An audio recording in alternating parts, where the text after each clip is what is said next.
Hi guys, ఎలా ఉన్నారు అందరూ? అండ్ లాస్ట్ వీడియోలో చెప్పాను కదా, ఈరోజు నా ప్లాన్స్ అన్ని రిలీజ్ చేస్తానని. First of all good morning. And ఈరోజు ఏం చేశానో చెప్తాను. మార్నింగ్ లేచి వాక్కి వెళ్ళాను అనమాట. వాక్కి వెళ్ళేసరికి మా వాడు కనపడ్డాడు.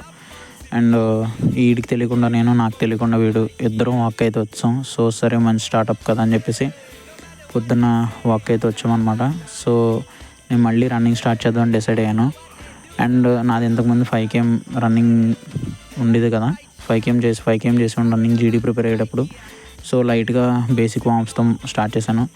అండ్ నేను నా నెక్స్ట్ ప్లాన్స్ గురించి చెప్పాను కదా.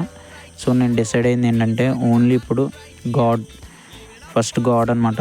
ఇంకా స్పిరిచువల్గా నేను గ్రో అవ్వాలి. సెకండ్ నా ఫిజికల్ కంబ్యాక్ మాత్రమే నన్ను హీల్ చేయగలదని అర్థమైంది. అండ్ నా ఫైనాన్షియల్స్ గురించి ఆలోచిస్తే కనుక, నా జాబ్ గురించి, ఫైనాన్షియల్స్ గురించి ఇంట్లో అడిగాను. ఇంట్లో చెప్పాను, నా స్ట్రగుల్ అంతా ఎక్స్ప్లెయిన్ చేశాను. సో మమ్మీ వాళ్ళు ఏమన్నారంటే, ఒకసారి జాబ్ క్విట్ అయ్యే ముందు ఆలోచించు అని అన్నారు. బట్ జాబ్ క్విట్ అయ్యేలా ఉంటే కరెక్ట్ డెసిషన్ తీసుకున్నాను అనుకుంటే కనుక నువ్వు క్విట్ అయిపో, చదువుతానంటే చదువుకో. బట్ నా డెసిషన్ అయితే సపోర్ట్ చేశారు. బట్ ఫైనాన్షియల్గా ఆలోచిస్తే ఇంట్లో ఈ మంత్ ఫైనాన్షియల్గా ఒక 10,000 నీడ్ ఉంది. వాళ్ళైతే మమ్మీ అయితే ఇచ్చారనమాట. నా మైండ్లో తర్వాత ఇప్పుడు రన్ చేశాను. ఇది 1500 మీటర్స్ ఎండ్కి అయితే వచ్చాను. ఎండ్కి వచ్చేటప్పుడు నా మైండ్లో అయితే రన్ అవుతుంది ఒకే ఒక్క విషయం, మమ్మీ దగ్గర డబ్బులు అసలు ఎలా తీసుకున్నానని. ఒకవేళ తీసుకున్నాను రైటే, వాళ్ళకి మళ్ళీ ఎలా రీపే చేయాలి అని చెప్పేసి.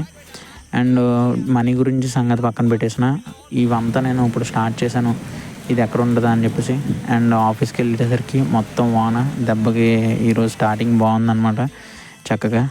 ఈవినింగ్ వచ్చేసరికి ఢిల్లీ పబ్లిక్ స్కూల్లో చిన్న ఈవెంట్ ఉంటే వెళ్ళాను. సో అది రేపు కలుస్తాను అందరినీ. బాయ్.